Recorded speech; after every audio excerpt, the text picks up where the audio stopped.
Le, le prix, c'est vraiment élevé. Il faut qu'il baisse.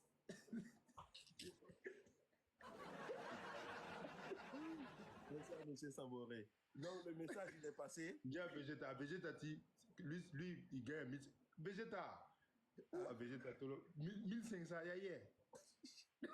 Non. Maintenant, c'est 1000 francs et puis effort de guerre 500. Oh, hey. Oh, oh, que voici les clients qui donnent le prix en commentaire. Tiens. Ouais. Même dans Mita Vegeta en Témiura, il y en a solo. Tiens, ça. Hey, s'il vous plaît. Et puis, matinée, est-ce que les gars qui sont en bas là, est-ce que vous pouvez donner les noms des endroits que vous connaissez? Avant qu'on reçoive le grand frère dans 2 minutes, donnez les noms, on va voir en bas. Les noms des quartiers et des endroits que vous connaissez. On va voir. On écoute le son de Martin Thierry en même temps et puis on écoute, mesdames et messieurs. Vegeta. Yeah, yeah. Donne les lieux. Tant pis. Oh, Vegeta dit tant pis. Un boss lui dit que pourquoi? J'étais pas là.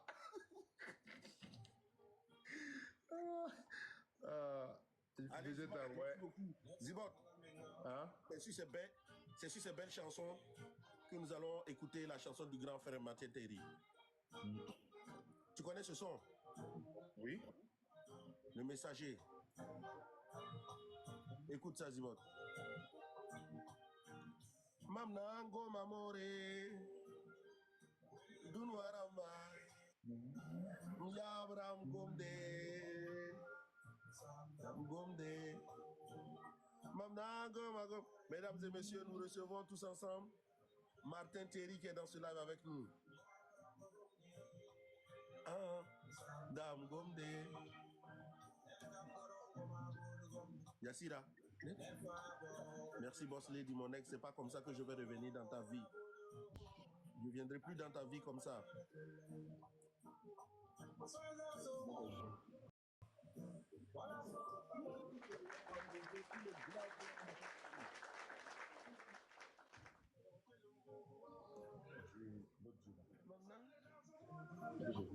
Le grand frère, je t'ai envoyé une demande de vidéo. Oui, j'ai envoyé. Okay, ouais. Je t'ai mis une demande de vidéo. Tu peux juste appuyer sur le truc de caméra dessus. Ok. Abraham Gomde, Msamdam Gomde, Mamnango Magomde, Umwili Dunya Gili, Abraham Gomde, Msamdam Gomde. J'ai pu le faire quand même, hein. Tu as pu le faire, grand frère. Félicitations.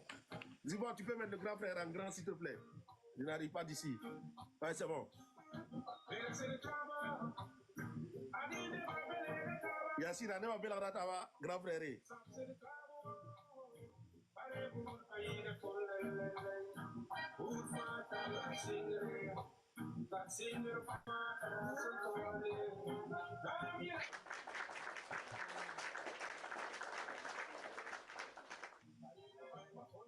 Bonsoir grand frère Martin Thierry, c'est sur cette belle chanson, sur cette belle mélodie de Gombe que nous te disons bonsoir grand frère. J'espère que vous allez bien.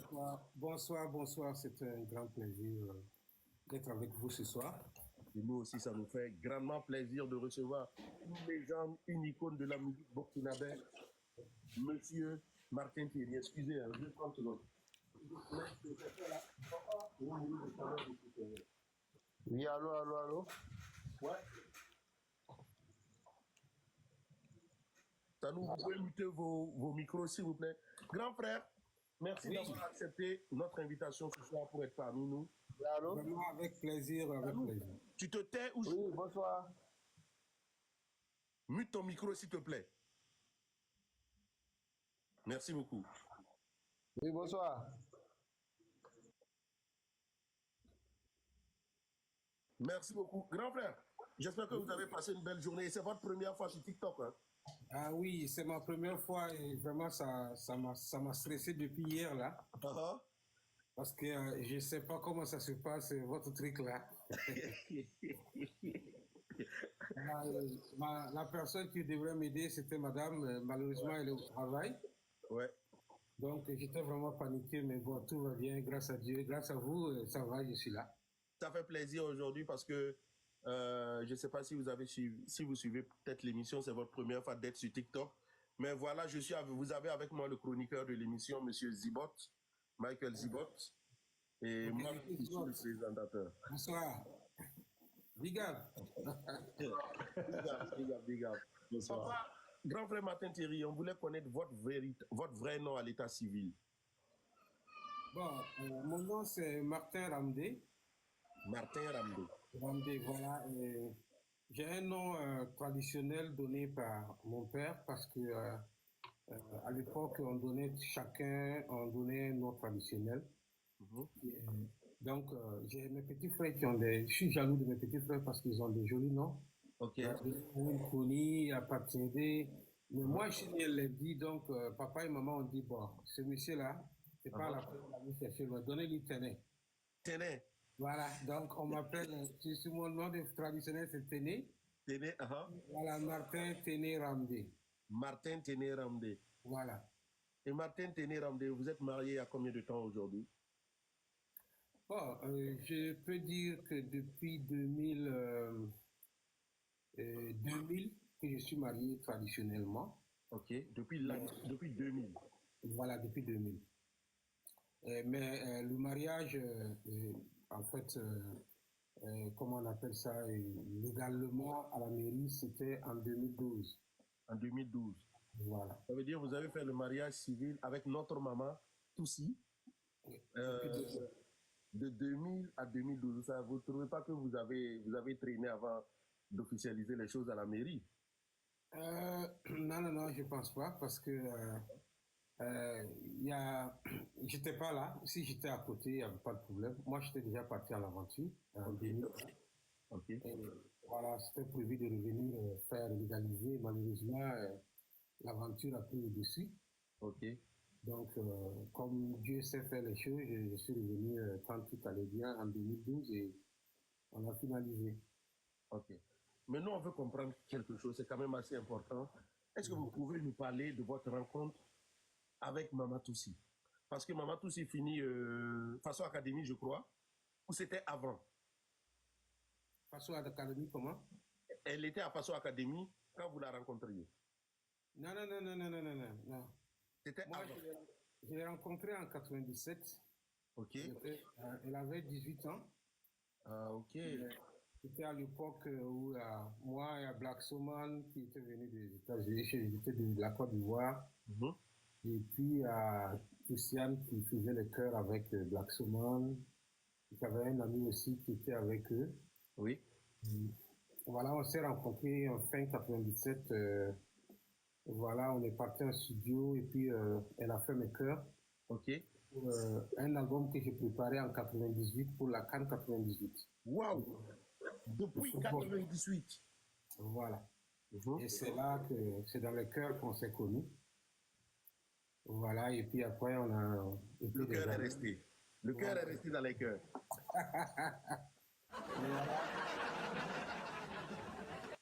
Ok. Donc, voilà. Et on s'est connus, on a commencé à sortir ensemble en fin 97, 98, voilà. Waouh. Ça veut dire... Faso Académie, c'était après, quand j'étais ici, je pense que Faso Académie, on était déjà ensemble, on avait déjà un enfant. Et ça, c'était en 2005, je pense. Ça, j'étais déjà ici, on était déjà ensemble. Waouh, ça fait plaisir. Vous voyez, l'amour, depuis 26 ans aujourd'hui, et nous, grands frères, après 2 ans de relation, nous-mêmes, on est fatigués déjà. C'est fatigant. Donc, après, on va vous appeler pour prendre les secrets. On veut savoir en quelle année vous avez commencé la musique réellement. Bon, en fait, j'ai commencé d'abord quand j'étais très jeune, en 92, j'ai commencé à l'orchestre de la gendarmerie, à Pax-Saint-Laurent. J'étais avec le feu Salambéry Joseph, et Salambéry, en fait, Sanou, comment on appelle encore, il était de la gendarmerie, là. C'est pas ça la c'est... Georges Drago. Non. C'est un artiste, Salaka Vince. Tanaka Vince, oui.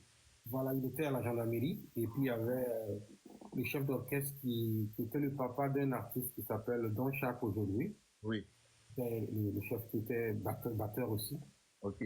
Après, là-bas, en fait, j'étais là-bas, j'apprenais à faire voilà, chanter un peu et puis à faire certaines choses. Et après, je suis parti au Mali, et puis voilà, c'est là-bas que la musique a véritablement commencé dans les années 93. Voilà. Donc on peut dire quasi ça fait 30 ans aujourd'hui que vous êtes dans la musique. Oui. Et vous avez combien d'albums? J'ai 7 albums, parce que, voilà, vous savez, vous êtes en aventure, vous êtes à l'extérieur, vous savez comment ça se passe. Par exemple, si j'étais peut-être au pays, j'avais au moins 20 albums. Hein. Malheureusement, je prends chaque 5 à 10 ans pour faire un album, donc j'ai 7 albums. Waouh, waouh. Et on peut savoir quel est l'album qui a été le plus dur pour vous, pour la production, et à quoi vous avez été vraiment confronté? Bon, l'album Sophie, je peux dire, c'est sorti en 99. Ok. Bon, c'était parce que quand j'ai fait le premier album pour la CAN 98, c'était difficile de trouver un producteur à Ouaga. Donc, je suis allé à Abidjan j'étais entouré à l'époque avec Mascotte Joseph Tapsoba et autres. Voilà, on a fait une tournée avec Tikendia Fadaldi en 98 à Ouaga. Et je suis reparti à Abidjan en 99 pour trouver un producteur. Il y avait à l'époque le Claude Bassoli. Malheureusement, je n'ai pas eu la chance de rencontrer ces gens. Et puis, passer voir le prince Daoud Drago, mon manager qui était mascotte Joseph Tapsoba. Ok. Très bien parce qu'il il est né à Abidjan, il était à Port-Boué aussi. Ok. Par ce contact, nous nous sommes rencontrés avec le prince Daoud Drago, le papa de Béranger Drago et moi. Et il a écouté les œuvres, il a décidé de les produire. Et après la production, je suis rentré, voilà, c'était pas facile parce que c'était au début et c'était pas comme aujourd'hui avec beaucoup de télé, on avait seulement que la télé nationale, la radio nationale et puis la radio de Moustapha Kambiano. Et après, il y a eu Savane FM qui était Énergie à l'époque qui est venu après. Ok. C'était pas comme aujourd'hui, il y avait beaucoup d'instances, on avait le choix d'aller dans beaucoup de radios. Ok. Donc, ça a été vraiment difficile de faire la promotion de l'album Sophie. Ok. Le produit était très bien parce que ça a été arrangé par le même arrangeur de Tikendia, Zakaria Momboy, qui vit actuellement au Burkina. Et l'album est sorti à Ouaga, c'est sorti à Abidjan. Au niveau de la promotion, ça a été très très difficile. Mais comme l'album était abordable, ça m'a permis de le faire connaître voilà, par le public burkinabé. Donc c'est un album qui me tient vraiment à cœur et ça n'a pas été facile, mais j'ai eu une grande expérience. Mais Zimbot et moi, on se posait la question lorsqu'on préparait l'émission, pourquoi vous avez choisi le reggae aujourd'hui? Pourquoi vous avez choisi le reggae? Il y avait, à votre époque, il y avait plein d'autres, voilà, il y avait d'autres danses, telles que le bacheke, dombolo, il y avait plein d'autres danses.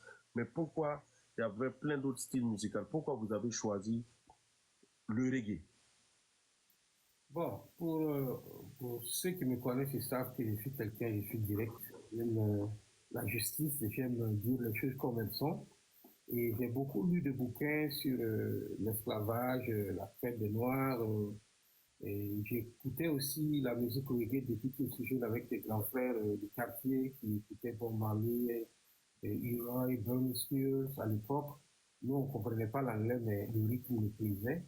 Donc, on est plongé dans cet univers musical qui était le reggae et on a grandi avec cette mélodie. Et ceux qui comprenaient l'anglais nous expliquaient les textes de certains reggaeman qui étaient des gens pour la justice. Et j'avais l'idée de vouloir faire une musique avec un message, une musique qui me permet de dire en fait ce que je veux dire, transmettre un message au public pour un monde meilleur. On ne peut pas changer le monde, mais on peut apporter au moins chacun sa touche, quoi. Ouais. Voilà pourquoi j'ai décidé de faire du reggae. Et si vous me voyez, je pensais que je ne sens pas un danseur, je ne sais pas danser. Donc, je ne pouvais pas faire une musique d'ambiance. Donc, j'ai préféré faire du reggae parce que c'était ce qui me berçait depuis mon enfance. Wow. Donc, il y avait quand même... Mais aujourd'hui, on voit que tous les rastas, ils ne sont pas clairs, comme vous le dites. Hein. Il y a des rastas qu'on voit à la Mako, il y a des rastas qu'on voit un peu partout. Il y a des rastas aussi qui sont fous. Bon. Non, c'est dans tous les domaines. C'est comme on vit à l'extérieur. Vous vivez en Europe, moi je suis aux États-Unis depuis 20 ans. Donc ça fait que vous arrivez quelque part, il y a des gens qui disent oh les Africains sont comme ça, alors que vous êtes Africain, vous n'êtes pas comme ça. Vous êtes d'accord avec moi? Je suis d'accord avec vous. Dans tous les domaines, il y a toujours des gens qui sont bien, il y a des gens qui ne sont pas bien. Et on ne peut pas dire qu'il y a des rastas qui sont seulement, les rastamans doivent être seulement tout droit parce que chacun rentre dans l'idée avec, il devient rasta avec une idée dans la tête. Si vous rentrez parce que vous voulez être un justicier, vous allez suivre la joie, vous allez écouter les musiques de justice, vous allez écouter les choses des droits de l'homme. Mais si vous rentrez dans le reggae ou dans le mouvement rastafarisme avec une autre idée, c'est forcément que vous allez dévier, ou bien? Affirmatif. Voilà. Très belle réponse, grand frère. Mais qu'est-ce qui vous a poussé? D'autres disent que vous vous êtes exilé, d'autres disent que vous êtes à l'aventure. Qu'est-ce qui s'est passé? C'est parce qu'il n'y avait pas d'argent dans la musique? Ou bien vous avez tronqué votre passion pour de l'argent pour vous retrouver aux États-Unis? Parce qu'on sait que lorsqu'on part aux États-Unis, en tant que Burkinabé, ce n'est plus pour la musique, mais c'est plus pour se chercher, c'est vers l'économie. Qu'est-ce qui a pu bien vraiment se passer pour que vous laissiez votre passion pour l'aventure?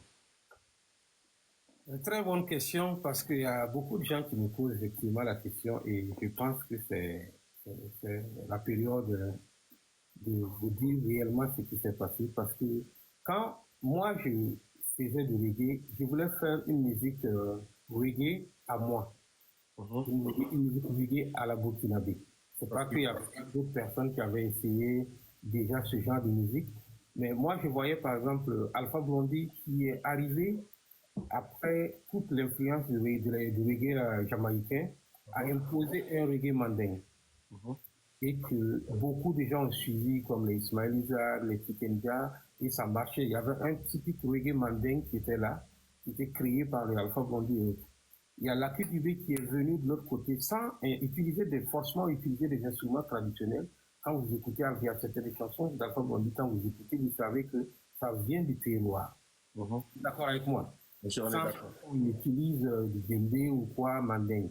C'est exactement ce que la QDB est venue faire. La QDB est venue et quand il n'a pas ajouté des instruments traditionnels, mais le fond est zoulou.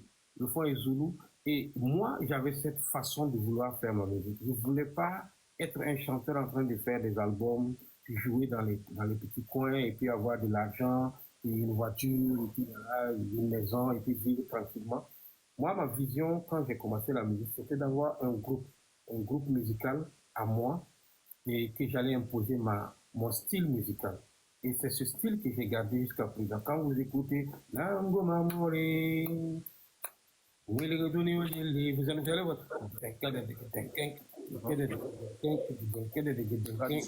voilà, c'est traditionnel sans ajouter des instruments traditionnels. Que ce soit Mongo, que ce soit Dunia, que ce soit les morceaux amoureux que je joue, c'est un style que je voulais imposer.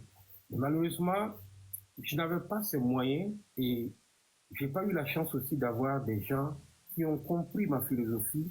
Et vous savez, à l'époque, c'est difficile pour les gens qui ont l'argent de pouvoir soutenir une musique.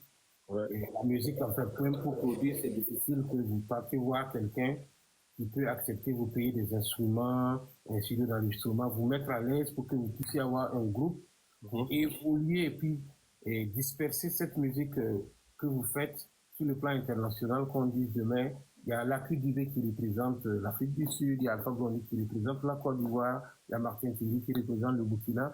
Nous, on n'était pas à ce niveau parce que aucune personne au Burkina ne pouvait comprendre ça. Donc, je me suis dit, comme je suis toujours quelqu'un qui compte sur moi, s'il y a une possibilité d'aller ailleurs, parce que moi, je n'étais pas venu en fait pour rester. J'étais venu avec deux objectifs. Soit, je viens, je travaille dur, je fais de l'argent, je paye mes instruments, je paye tout ce que j'ai comme musique, et puis je rentre. Je crée mon groupe et je vis mon rêve de musique.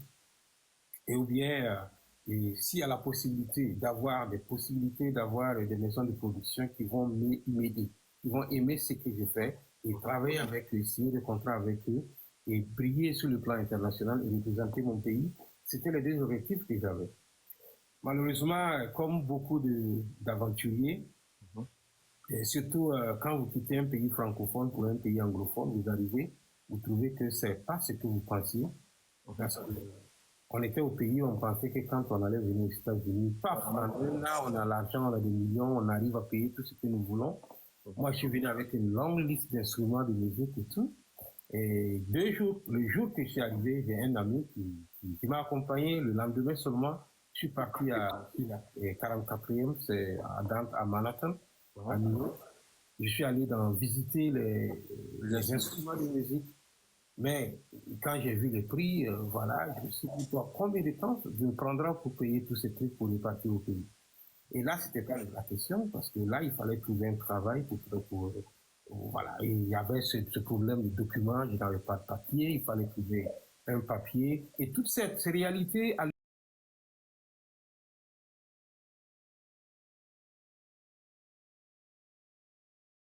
J'ai vu que t'es sorti là. Tu viens dans mon terre-terre, je sais pas. Ouais, mon frère.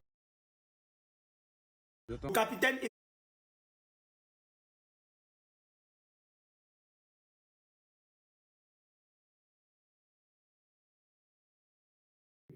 Et vous êtes coincé, vous trouvez que vous ne comprenez pas la langue, il y a une barrière parce qu'il faut apprendre l'anglais. De deux, il faut trouver des papiers pour avoir un bon boulot qui va vous permettre d'avoir du travail et d'avoir de l'argent pour pouvoir payer ce que vous êtes venu faire. Et voilà, donc toute cette situation, ça vous amène à la dépression, vous ne comprenez pas réellement comment les choses se passent, et le froid, le changement climatique, voilà, le milieu que vous êtes venu descendre, ce n'est plus le même milieu, vous étiez à la maison, vous étiez chez vous, vous êtes obligé de vivre avec, cohabiter avec des gens, il y a des nouvelles personnes que vous ne connaissez pas, il y a tout ça qui fait que ça a pris beaucoup de temps, et en fin de compte, j'ai compris que ce serait difficile d'aller à l'école, apprendre l'anglais, trouver des moyens pour avoir les papiers et avoir un bon boulot, économiser et pouvoir faire combien d'années pour pouvoir payer voilà, les instruments dont tu es venu payer à coût de 20 à 30 millions pour rentrer au pays. Vous voyez que c'est un rêve impossible et que voilà les choses font. Vous avez parlé tout à l'heure de dépression. Oui. On veut savoir, Martin Thierry a-t-il été dépressif à un certain moment pendant son aventure? Bien sûr, tout le monde a été, tous les aventuriers, je pense, peuvent au moins se dire quand même franchement qu'il y a eu un moment, quand vous quittez un pays, vous avez au moins un peu de fame, de notoriété, les gens vous respectent, les gens vous voient quoi dans la rue, on vous dit ah, bonjour, j'aime beaucoup ce que tu fais, voilà, ils savent qui tu es, tu ne peux pas passer inaperçu, et tu viens à certains avantages, tu débarques dans un pays où tu es carrément personne ne te connaît, tu arrives à peine même à trouver du travail pour pouvoir s'occuper de toi, n'en parlons pas si tu as laissé une famille au pays avec des enfants, avec une femme, avec plein de choses, forcément vous serez dépressé pendant un bon moment. Et c'est la phase de l'apprentissage, ça nous a permis de comprendre la vie, de comprendre que il faut dire la vérité à la jeunesse souvent, de savoir que l'Occident n'est pas forcément, je n'ai pas dit que ce n'est pas, c'est pas forcément un Eldorado pour tout le monde. Chacun a sa chance, bien sûr. Moi, je dirais jamais à quelqu'un de ne pas tenter sa chance, de ne pas venir à l'aventure. Mais s'il y a une vérité, moi, je dirais toujours que ce n'est pas facile, c'est très difficile, surtout quand vous arrivez, il y a d'autres qui partent en France, je sais que c'est dur, mais quand même là-bas, il y a la langue, vous pouvez comprendre le français, vous pouvez vous exprimer. Ici, c'est difficile parce que vous rencontrez des gens qui sont carrément dépressés, des gens qui étaient vraiment riches au pays, qui sont venus ici, ça ne va pas. Donc, cette dépression, ça s'est passé avec moi pendant un bout de temps. Mais bon, comme on le dit, on garde espoir. On a pu au moins se relever, se soulever.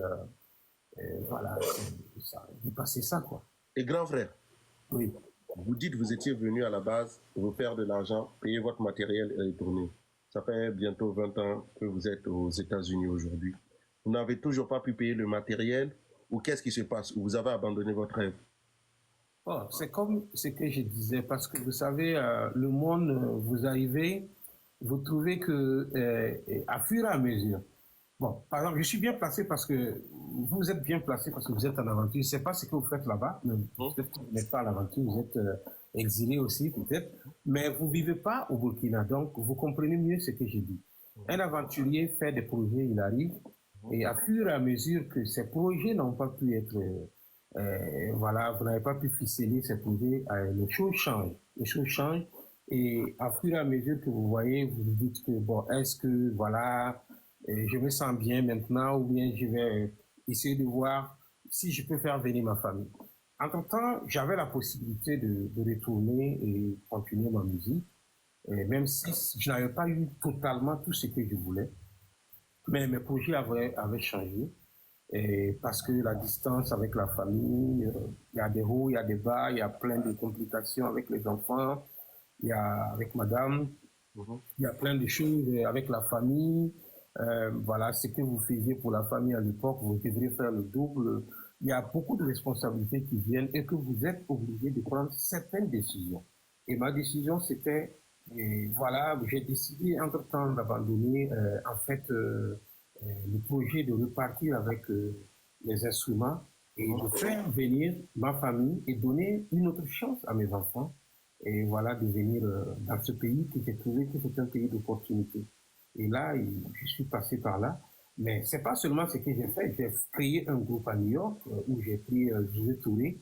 José Touré qui est le plus grand manager des artistes. Il a été manager d'Alpha Blondy, Ismaël Izal. Il a fait venir tous les Ahmed Farah ici. Il a travaillé avec moi. Moi, je travaillé avec lui pendant 3 ans. Nous avons fait un groupe. Et mon groupe, le Bénéri Band, j'ai travaillé avec les rescapés des musiciens d'Ismaël, d'Alpha qui sont venus à New York. Nous avons créé un groupe. Nous avons joué beaucoup dans des coins. Nous avons essayé de rencontrer des maisons de production. Et tout ça, j'ai essayé. Ça veut dire que j'ai essayé de repartir. Après, c'était d'essayer de rentrer en contact avec des maisons de production et de produire, de continuer la musique ici, de mieux sur le plan international. Mais comme je l'ai dit, chacun a sa chance et c'est la vie. Vous essayez, vous faites ce que vous voulez, vous pouvez. Et le reste, c'est dans la main de Dieu, quoi. Donc après, je me suis dit que voilà, et choses que j'ai pu faire, et voilà, j'ai pu faire venir ma femme, mes enfants, et ils ont une vie ici, et puis voilà. Et je continue à faire la musique. Merci beaucoup. Et nous, on veut savoir encore, et ne pensez pas que les artistes de la diaspora devraient rester plus concentrés sur leur aventure, à la quête de leur pain quotidien, que sur leur musique aujourd'hui? Parce que toi, tu en es l'exemple vivant, l'exemple palpable de celui qui a peut-être laissé son rêve pour le bien-être de sa famille, et sacrifié certainement pour ta famille. Est-ce que quel conseil tu peux donner à tes frères artistes aussi, à tes petits frères qui veulent venir? Est-ce que ce n'est pas le moment que tu puisses leur dire, laissez votre rêve d'être artiste et concentrez-vous à la recherche de votre pain quotidien? Qu'est-ce que tu dis de ça? Non, je ne peux pas dire ça parce que ça va ensemble. La musique, vous savez, la musique, c'est pas un truc qu'on peut se lever et dire je vais pas faire la musique. C'est que quand ça vous prend, ça est dans le sang. Vous voyez des gens qui ont 80 ans et qui continuent de faire la musique. Donc, le fait de venir en aventure ne vous empêche pas de faire de la musique. Non. Maintenant, il y a des priorités. Mais chez vous, ça a été le cas un peu. Non, je n'ai pas abandonné parce que quand je suis venu, en 2003, j'ai fait un album qui s'appelait Vouloir, c'est pouvoir. Vouloir, c'est en 2003. Je suis arrivé en 2001. En 2003, j'ai fait un album 2003 qui s'appelait Vouloir se pouvoir, où il y a Dunia, il y a Parton Boulot, que j'ai envoyé, c'est sorti à Paris, c'est sorti au Burkina, et en Côte d'Ivoire. Et au Burkina, il y a eu un vrai retour. Donc, j'ai continué à jouer ici avec des musiciens. Et après, en 2010, j'ai fait sortir Détermination. Donc, 2003-2010, ça fait 7 ans. Et après, en 2013, j'ai fait sortir Nonga, qui a eu beaucoup de succès, oui, à Tourléré, à Kamba, et je suis rentré au pays. Donc, en 2003, 2012, 2013, en fait, 2013. Et tout récemment, je suis encore reparti et j'ai fait un album. Donc, je ne peux pas dire que j'ai laissé la musique parce que j'ai un groupe ici, si vous partez à YouTube, j'avais un groupe ici qui s'appelait le Guerrier Band où je jouais ici, j'ai participé à des festivals et autres. Donc, je ne veux pas dire que j'ai arrêté carrément la musique. Arrêté carrément. Je faisais toujours de la musique. Mais on a eu à faire ce sondage-là, Grand Frère Martin Thierry. Vous êtes artiste, votre épouse est artiste. On a eu aussi ATT et Sisao. On a eu aussi d'autres couples d'artistes qu'on a reçus. Et nous, on a l'impression que lorsque deux artistes, ils vivent ensemble ou ils sont ensemble, il y a un qui est obligé de mettre une pause à sa carrière, ou il y a un qui est obligé d'être dans l'ombre de l'autre. Ce qui est votre cas aujourd'hui. Maman Toussi, qui était une excellente chanteuse, qui nous a fait danser au Burkina dans les églises un peu partout, est aujourd'hui sous votre ombre aujourd'hui. Tout comme c'était le cas avec Sisao ATT. ATT est sous l'ombre aujourd'hui de Sisao, on peut le dire. Qu'est-ce qui se passe? Bon. Parce que Maman Toussi, depuis, elle n'a plus sorti de single, elle est restée muette. Il n'y a que le grand frère Martin Thierry qui s'exporte, qui va au Burkina, qui prend des Koundés, même des Koundés de la diaspora. C'est ça. Il prend même des Koundés, mais Maman Toussi, le talent, il est là, mais il n'y a pas de chanson, il n'y a pas d'album, il n'y a rien. Qu'est-ce qui se passe, grand frère Martin? Voilà. Bon, en fait, c'est l'amalgame que les gens font. Par exemple, Toussiane, c'est une femme indépendante. Pour ceux qui la connaissent, elle prend ses décisions à elle fait ce qu'elle a envie de faire et moi, je la soutiens. Donc, elle prend ses décisions quand elle venait et je ne l'ai pas forcée de venir. Elle a décidé de venir. Elle pour qu'elle vienne. Elle savait très bien ce qu'elle allait faire. Elle m'a dit, je veux mettre une pause de quelques années de ma carrière parce que j'ai un autre plan de venir apprendre plus la musique, travailler beaucoup sur ma voix et faire encore d'autres choix de musique. Moi, je l'ai toujours encouragée de faire de la musique. Elle m'a dit qu'elle est actuellement elle est en studio. Elle est en studio, elle travaille depuis 2 ans, elle travaille sur un album. Donc, elle a ces trucs qu'elle veut faire, mais elle a son temps qu'elle prend pour faire de la musique. Parce que vous savez, la musique, peu importe qu'elle était avec moi ou pas, vous voyez des artistes, il y a un moment quand vous chauffez, il y a un moment que vous voulez un break pour être solitaire, vous occuper de votre famille, vous occuper de tout. Parce que vous savez que c'est une femme mariée, elle a passé beaucoup plus de plus de 15 ans au Burkina seule. Et voilà, elle a fait que de la musique et tout. Et nous pensons quand même que c'est une femme. Elle pense qu'il y a un temps de pouvoir venir et vivre avec ses enfants, vivre avec son mari, avoir au moins un break de quelques années, 5 à 6 ans, 3 ans. Voilà, il peut faire sa musique. Il prend les décisions. Si elle décide, chaque fois je la demande, quand tu es prête de faire ta musique, il n'y a pas de problème. Quand je voulais faire sortir l'album Nonga, par exemple, et l'album tout récemment, j'ai déposé le projet. Elle m'a dit, bon, je peux faire ma musique, je peux aller faire parce qu'elle n'est pas encore prête. Donc, ça veut dire que ça ne fonctionne pas comme ça entre elle et moi pour d'être dans l'ombre de qui que ce soit parce qu'elle me soutient de tout ce que je veux, elle me soutient et je la soutiens correctement pour tout ce qu'elle fait. Elle prend la décision, elle est en train de travailler actuellement, on met tous les moyens possibles. Quand elle sera prête. Est-ce que quelque part, vous ne l'intimidez pas avec vos sorties de clips, avec vos sorties d'albums? Vous ne l'intimidez pas? Non, au contraire. Parce que dans la folie, parce que dans la foulée, lorsque vous dites je vais sortir un album, je vais faire un clip, et qu'elle voit que voilà, c'est des finances, c'est ça, elle se dit, bon, elle se résigne, elle reste résiliente quand même, à dire, ok, je donne la place à mon mari, à mon Non, cœur. Donc, non, est-ce que non, en ce moment, vous pensez c'est là où on ne se comprend pas. Elle ne peut pas me donner... est-ce que vous elle peut pas me- l'intimidez vraiment dans la sortie de ces projets, par exemple? Bon, c'est peut-être ce que vous pensez, mais ce n'est pas comme ça parce que elle ne peut pas me dire ce que je dois faire. Moi, je ne peux pas la dire ce qu'elle doit faire. Moi, j'ai mes projets musicaux, artistiques, et elle a son staff, elle a un projet. Elle me parle de ses projets, je la parle de mes projets. Mais pourquoi vous ne faites pas un groupe? Le groupe Un groupe de- Martin Thierry et tout si. Non, parce qu'on ne fait pas la même musique. C'est Pas la- devenu ATT et Sissao. On ne fait pas la même musique parce que moi, Oui, ma mais musique... elle prenait vos cœurs. Avant, vous ne faisiez pas la même musique, mais elle prenait vos cœurs. Aujourd'hui Ça, encore, elle peut prendre oui, vos cœurs. ça c'était des chœurs, Vous mais pouvez pas... créer un groupe. C'est des chœurs, ça c'est pas la musique parce que moi je fais une musique engagée, une musique où souvent elle est osée et voilà, elle a une musique, une ligne musicale chrétienne où elle a sa ligne, donc c'est difficile qu'on puisse faire une même musique. Et elle essaie de faire ce qu'elle fait en tant que musique religieuse et moi je fais la musique que je fais. Mais pour vous dire, pour vous rassurer et rassurer ses fans, je ne suis pas un handicap de la musique, de la disparition de Toussi. Elle est en train de travailler et elle va surprendre beaucoup de gens parce qu'elle a pris du temps pour apprendre la musique. Elle a suivi des cours de musique, elle a pris du temps et c'est une femme patiente. Elle est très très patiente et elle aime tellement faire les choses bien.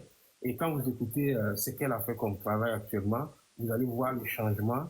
Et d'ici là, elle a un projet de rentrer et puis commencer à faire la musique. Et vous allez voir en ce moment, moi je vais me retirer et elle est en train de faire. Et la même question va venir, voilà, et vous faites la musique et Martin Thierry ne fait plus la musique.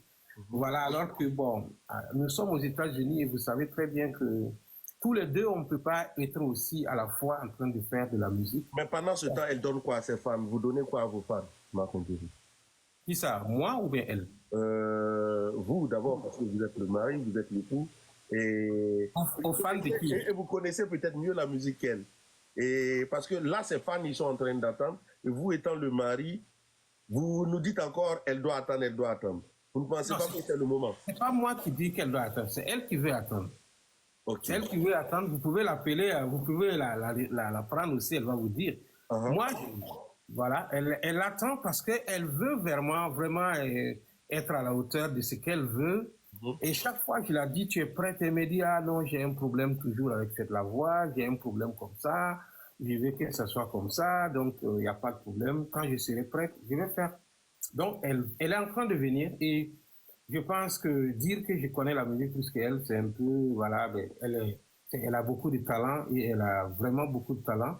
Et je pense qu'elle a une capacité de faire beaucoup de choses. Donc, je ne me considère pas grand musicien qu'elle. Elle a son style de musique et moi, j'ai mon style aussi. Voilà. Papa Martin Thierry, tonton Martin Thierry, grand frère Martin Thierry. Aujourd'hui, vous pouvez nous dire clairement, vous avez combien de Koundé? Koundé, c'est 2 seulement. C'est 2 de la diaspora. 2 de la diaspora. Voilà. Mais 2 de la diaspora, vous ne pensez pas que vous avez atteint le plafond et que vous devez rentrer maintenant pour compétir pour le Koundé d'or, qui est un sacre quand même national aujourd'hui? Vous ne pensez pas que c'est le moment comme de rentrer, vous installer, parce que je crois qu'aujourd'hui vous avez tout pour être au pays et pouvoir vraiment vous projeter pour prendre plus de trophées et avoir plus de reconnaissance individuelle côté national aujourd'hui. Vous ne pensez pas que c'est le moment? Bon, c'est possible, mais l'objectif est toujours de rentrer en contact avec les maisons. Parce que, vous voyez, je chante beaucoup à mourir. Vous voulez encore être produit? Pas des grandes maisons, pas n'importe qui. Moi, je peux me produire moi-même. Oui. Mais je parle de production, c'est par exemple Universal Music. La dernière fois, j'étais à Paris, par exemple, dans les maisons de disques. J'ai déposé un truc à Sony Music. Vous êtes à Paris, vous connaissez comment ça se passe. Le milieu est très difficile à percer parce que quand vous arrivez, par exemple, ça m'a étonné parce que vous arrivez à Paris pour déposer un dossier, par exemple, à Sony Music. On nous a dit de faire le tour. On est parti de l'autre côté du mur, pour ceux qui connaissent Sony Music Paris. Et il y a un mur qui est là-bas, il y a une fenêtre qu'ils ont ouverte là-bas. Vous arrivez là-bas, c'est là-bas que vous tenez votre dossier. Votre dossier, oui. Vous ne pouvez même pas rentrer dans la maison. À l'intérieur, Donc, oui. ça fait qu'il y a des circuits très fermés. Donc, on essaie, moi, j'essaie aujourd'hui de conquérir, de faire une musique aujourd'hui pour pouvoir être dans un circuit international, que vraiment de me baser de partir prendre le coulé et autres, parce que, bon, je pense quand même que la nouvelle génération est en train de faire un joli travail. Et nous, les vieux, comme ça, on n'a pas encore à venir compétir parce qu'on veut devenir des coulées ou autres. Parce que ce n'est pas les trophées seulement qui sont des récompenses, c'est de pouvoir asseoir, avoir au moins soit avoir la possibilité de s'étaler sur le plan international, soit de préparer réellement, parce que moi, j'aurais voulu que vous me dites, parce que Martin, est-ce qu'il n'est pas le temps maintenant de rentrer et installer votre studio que vous êtes en train d'installer et grandir vraiment, faire au moins une grande maison de production avec les relations, essayer de voir soutenir les jeunes. Mais si je dois rentrer à mon âge encore et continuer à compétir pour avoir un coulé, bon, pour moi, je pense que c'est un peu... Dis-moi si on se posait la question. Grand frère, vous avez été aussi aidé par quelqu'un, vous avez soutenu des gens. Il y a des gens plutôt qui vous ont soutenu. Vous avez parlé de Salaka Vance. Vous avez parlé aussi du papa de Don Charles de Bataro. Ah non, le papa de Béranger Ouedraogo. De Béranger Ouedraogo. Donc, on peut dire en quelque sorte que vous avez été leur poulain. J'ai été quoi? Leur poulain. Ah, oui, ok. Aujourd'hui, est-ce que vous avez un poulain? Après, c'est vrai que vous avez l'argent aujourd'hui, vous êtes très riche. Est-ce que aujourd'hui... Ok. Pas mélanger les choses. Hein. Ok. Vous atteignez les deux bouts. Est-ce qu'aujourd'hui, vous avez un poulain que vous soutenez dans la musique et qui est sorti de l'ombre aujourd'hui? Bon, c'est comme vous le dites, parce que moi-même, je ne suis pas totalement sorti de l'ombre d'abord. Ah non. Ah non.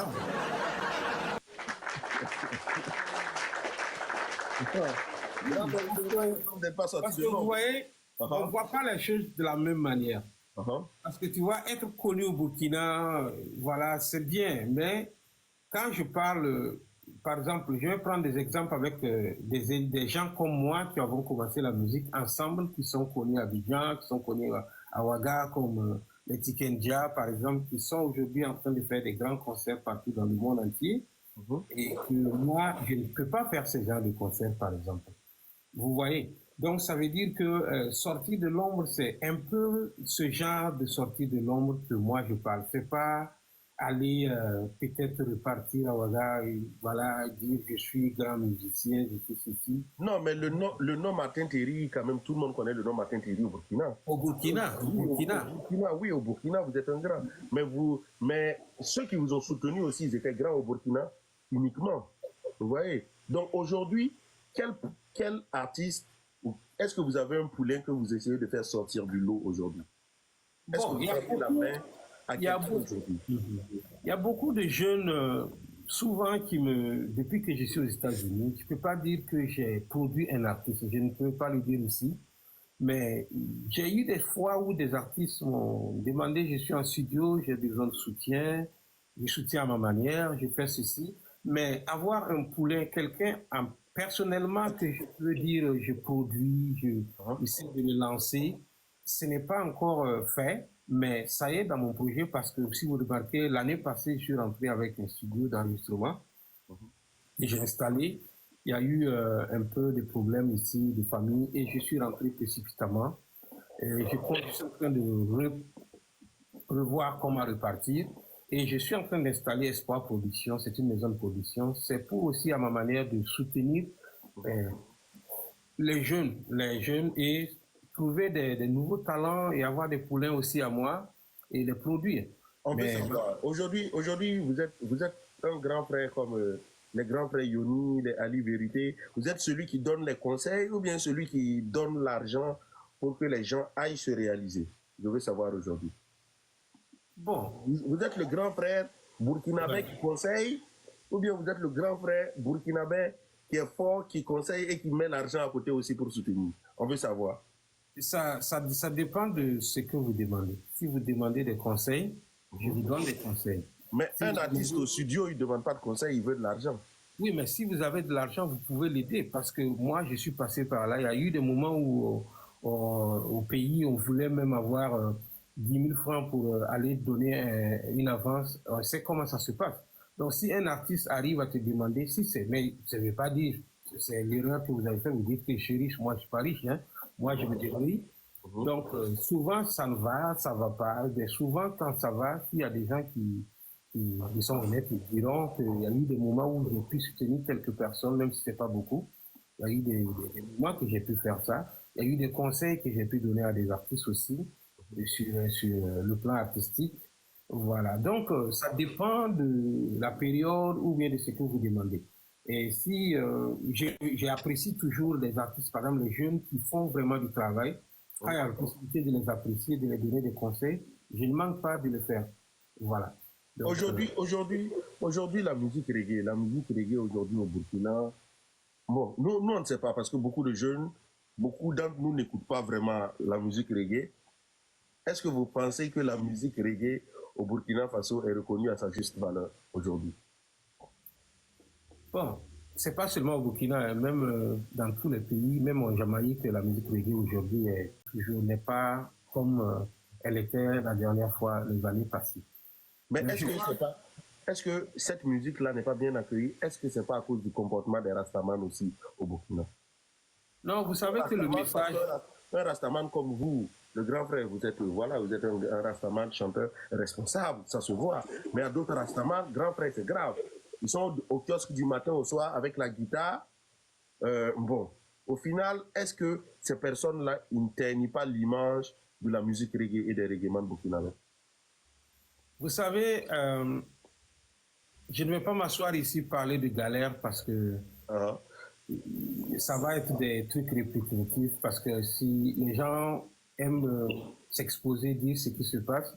Mais par exemple, aujourd'hui, je ne vais pas m'asseoir ici dire condamner des jeunes rastas qui sont dans les kiosques parce que je suis passé par là-bas. Je suis passé par là-bas et être rasta, c'est pas facile. Aujourd'hui même, ça va, on est accepté un peu. À notre époque, quand vous aviez les druides, vous avez des problèmes. Vous avez écouté le morceau Sophie? Oui, c'est une réalité de ma vie que j'ai retracée. Donc, c'est pour vous dire que quand vous êtes dans une inspiration artistique, vous êtes dans une inspiration reggae, rasta, vous ne voyez pas le monde comme tout le monde. Vous le voyez, vous ne voyez pas le monde comme tout le monde. Ça, c'est ce que vous dites, c'est très important. Vous voyez, les Rastaman voient le monde comment? Aujourd'hui, vous allez nous dire ça, grand frère, on vous écoute. Oui, il n'y a pas de problème.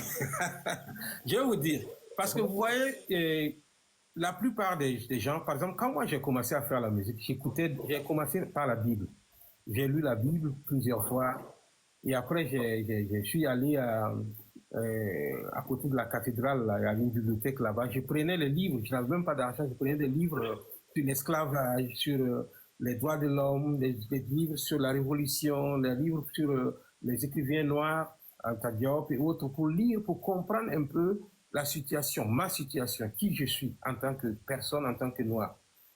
On avait des aînés qui parlaient l'anglais, ils arrivaient à nous, on s'asseyait le matin jusqu'au soir pour attendre un aîné de finir ce qu'il a à faire pour nous traduire les chansons de Bob Marley pour que nous écoutons.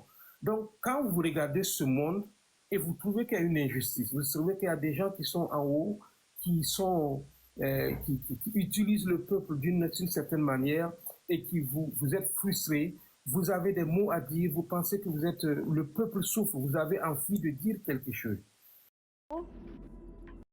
Et qui s'assoit, la première des personnes qui va regarder, c'est vous avec vos druides.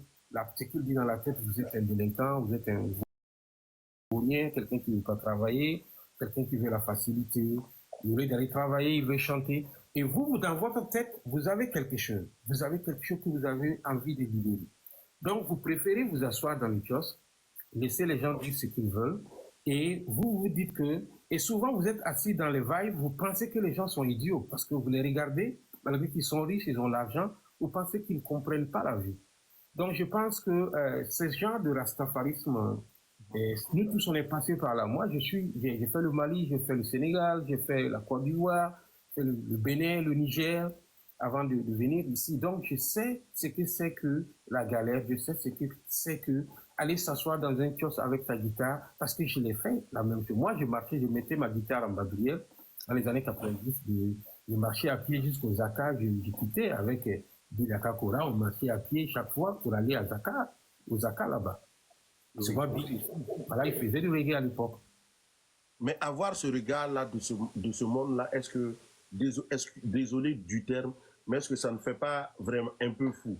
Parce qu'aujourd'hui, on peut dire aujourd'hui ça va, on peut dire avec beaucoup plus d'économie, on devient plus lucide, on devient plus aguerri et tout. Est-ce qu'on ne peut pas dire que ces personnes-là sont folles? Mais il n'y a rien de mal d'être fou. Hein. On peut être fou, mais pas fou en train de se déshabiller, marcher dans la rue. Et quand vous allez bien voir, ce sont les fous qui ont changé ce monde, qui sont en train de changer ce monde. Et je pense que le règlement... Pas des rastas, des fous, pas des non, rastas. Fous, comment fous? Parce qu'il y a des rastas qui sont... Bon, vous parlez de fous. Il y a des mathématiciens qui sont fous, il y a des philosophes qui sont fous. Oui. Il y a des rastas aussi. Il y a des rastas aussi que vous dites, les rastas même disent rasta fou, rasta fou. Voilà. Voilà. Moi, je peux me considérer comme un rasta fou. Alpha Blondy peut se considérer comme un rasta fou. Parce qu'un rasta fou, pour moi, c'est quelqu'un qui peut oser dire ce que les gens disent bas. Lui, c'est un rasta fou. Mais un fou, c'est quelqu'un qui a un problème mental, qui n'arrive pas à savoir ce qu'il fait et qui se déshabille dans la rue, qui marche, qui ne sait pas, il n'a pas de point pour dormir. Et ces rastas, par exemple, ne sont pas ces genres de fous. Ils sont des fous parce qu'ils voient le monde autrement que certaines personnes. Est-ce qu'on se comprend? Oui. Et quel message avez-vous à donner à vos frères rastaman qui voient le monde autrement? Parce qu'aujourd'hui, vous voyez le monde aujourd'hui peut-être comme nous ou pas? Ah. Donc, tu penses que tu n'es pas fou, hein, toi? Non, moi, je ne suis pas fou, grand frère. Ah bon, hein? Pourtant, beaucoup de gens... Non, grand frère, moi, je ne suis pas fou. Non, pourtant, il y a des gens qui vont vous voir, par exemple, ce que vous faites dans le live, là. Il y a des gens qui vous considèrent comme fou, hein? Si vous demandez tout de suite dans les commentaires, il y a des gens qui vont penser que vous êtes, chaque fois on vous voit sur un TikTok, vous posez des questions, vous parlez avec les gens, il y a des gens qui vont penser que vous êtes fou. Et c'est comme ça qu'on change le monde. C'est comme ça qu'on change. Je suis fou. Écrivez en bas si je suis fou ou pas. Non, pas le fou réel, mais fou de la philosophie. Vous avez quelque chose que beaucoup de gens n'en ont pas. Vous regardez la magie que vous avez opérée. Vous pouvez me dire que peut-être dans 15 ans, si on vous demandait si vous pouvez rencontrer tous ces artistes que vous avez rencontrés, vous allez dire que peut-être que c'est pas possible que vous allez rencontrer les Floby, les quoi, vous asseoir, parler avec vous. C'est avec un peu de folie que vous êtes arrivé aujourd'hui à être ce que vous êtes aujourd'hui, un homme incontournable et tous les artistes courent derrière vous. Ça, c'est vrai. Voilà, donc je pense que chacun a une petite folie. Et avec ce que je peux dire à ces jeunes, c'est mon combat, c'est toujours de garder espoir, de ne jamais baisser les bras. Les gens peuvent dire ce qu'ils veulent. Essayons de travailler. Mais ce que je ne suis pas d'accord, c'est de vouloir rentrer dans les cannabis, dans la drogue, et faire des volets, et tromper, des tromperies et autres. Mais si c'est resté dans la philosophie Rasta, et vouloir vraiment, vous avez un combat, vous vous battez, vous voulez vraiment vous exprimer, mais vous n'avez pas encore la chance. Je pense que le message qui était lancé, c'est de ne jamais abandonner, de continuer à croire en eux, parce que aujourd'hui, il y a des gens dans mon quartier, quand ils me voient, quand je rentre, la dernière fois, je rentre, je viens, je gare, et ils viennent, ils me regardent du haut en bas, ils font la tête comme ça, ils disent qu'on ne savait pas qu'aujourd'hui, tu pouvais être ce que tu es aujourd'hui. Mais ce sont les mêmes personnes qui venaient dans les kiosques, qui venaient dire, voilà, lui là, c'est un fou, c'est un imbécile, c'est quelqu'un qui ne veut pas travailler. On nous traitait carrément comme des vrais fous, hein? Pas des fous, mais avec un peu d'espoir, avec la grâce de Dieu, on se débrouille aujourd'hui et puis on s'en sort. Ok. Donc, dans vos chansons, on a entendu rarement, vous chantez rarement sur la drogue, vous ne chantez pas beaucoup sur la drogue, vous êtes plus basé sur les femmes. On peut dire, est-ce qu'on peut vous dire que vous êtes un rastaman sentimental, par exemple? Parce que vous avez commencé avec Sophie, après Pornéré, après il y a d'autres chansons où vous honorez la femme. Est-ce qu'un rasta est amené à chanter des chansons pour des femmes? Bien sûr, bien sûr. Parce que la femme, c'est la femme qui nous a mis au monde. Parce que quand j'ai commencé ma chanson, C'est moi qui fais de zouk alors. non, ben, c'est un choix aussi, mais c'est pas le choix que je vais faire du reggae. Et il y a ça démontre, il y a des artistes comme comment on appelle ça, Gregory Isaac qui chantait des love songs. Il y a beaucoup de soundchant reggae qui font seulement que des love songs actuellement et qui marchent très bien. Parce que, vous savez, des chansons pour la femme, par exemple, des chansons d'amour, j'en ai fait que deux. Et ce n'est que pour Néré qui est une chanson qui est dédiée à la femme. Et l'autre, Sophie, ça c'est une chanson pour ma mère. Voilà, je ne considère pas ça comme une chanson pour les femmes. Parce que c'est une chanson pour une maman. Et peu importe le style que vous faites, vous pouvez chanter pour votre mère en n'importe quel rythme, quoi. Voilà. Mais je chante beaucoup des chansons comme Dunia, comme Kamba, comme Mane MC, comme Espoir. Voilà. Ce sont des chansons, en fait, qui donnent espoir à la jeunesse, des chansons des revendications. Et je pense que je ne fais pas seulement de la musique pour femmes. Ok.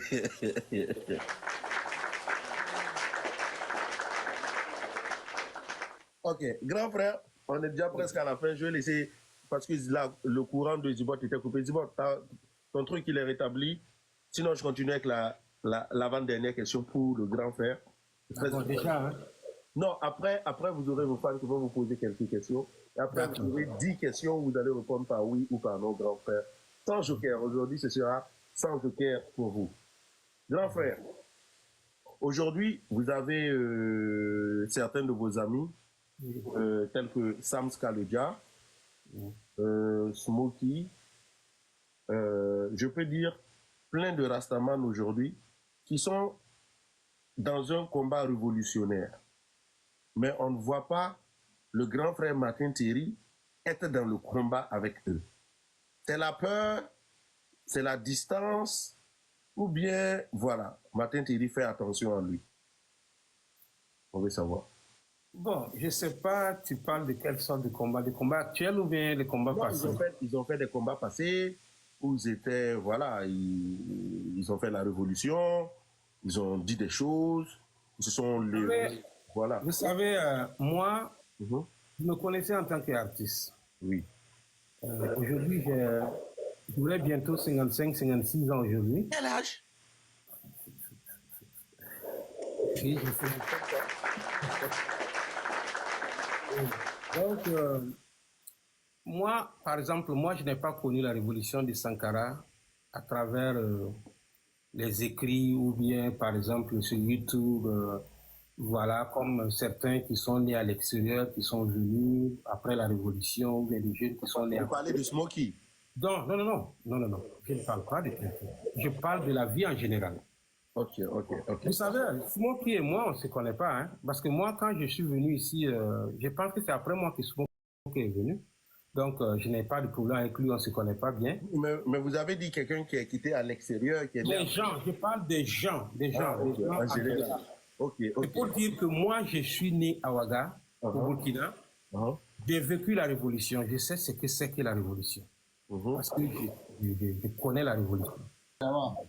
Donc, ça fait que je ne peux pas dire que quelqu'un tel n'est pas révolutionnaire ou un tel est révolutionnaire. Je ne peux pas dire, ce n'est pas mon travail de faire ça. Mais ce que je sais, moi, je sais comment je gère mon soutien à la révolution. Vous comprenez? Oui. Si vous êtes amis avec moi sur Facebook, vous voyez que au moment du départ de Blaise Compaoré, j'écrivais beaucoup. Et voilà, et maintenant, j'ai même fait une chanson, Manenzemse 2013, avant le départ de Blaise Compaoré. Madame peut témoigner, j'ai eu des problèmes avec ce genre de morceaux. Manenzemse, si vous partez à YouTube, vous allez écouter. J'ai chanté Kamba. Ce sont des morceaux très, très engagés, très osés, qui faisaient des morceaux de prévention en 2013. Et 2014, ça a suivi avec ce qui s'est passé avec le départ de Blaise Compaoré. Je ne suis pas en train de dire que ce sont mes chansons, non. Mais j'ai dit ce que je pensais. Et si vous comprenez, si vous écoutez la chanson, vous allez savoir de quoi je parle. Donc, moi, ma révolution, j'ai fait la révolution à ma manière. D'autres personnes aussi font leur révolution à leur manière. j'ai beaucoup de respect pour ceux qui ont été sur le terrain, comme les gens que vous avez cités. J'ai beaucoup de respect pour ceux qui ont été sur le terrain, qui se sont battus. Voilà, c'est bien. Mais moi, je fais ma révolution comme je l'entends et je ne suis pas obligé de faire la révolution avec comme certaines personnes qui le font.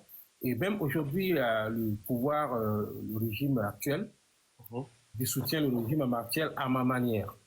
Sur ma page, j'écris des choses, je dis ce que je pense. Il y a d'autres qui aiment, il y a d'autres qui n'aiment pas. Donc, je pense que je ne suis pas en marge. Je suis aussi active à ma manière quand je pense qu'il y a une vérité à dire.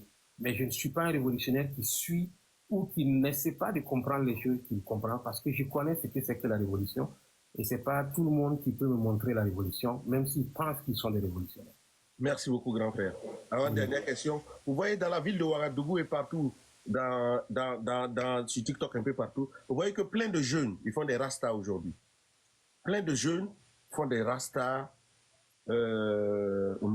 D'autres le font parce que c'est un style. D'autres le font. Les druides, oui. Okay. D'autres le font parce que c'est un style. D'autres le font pour les femmes.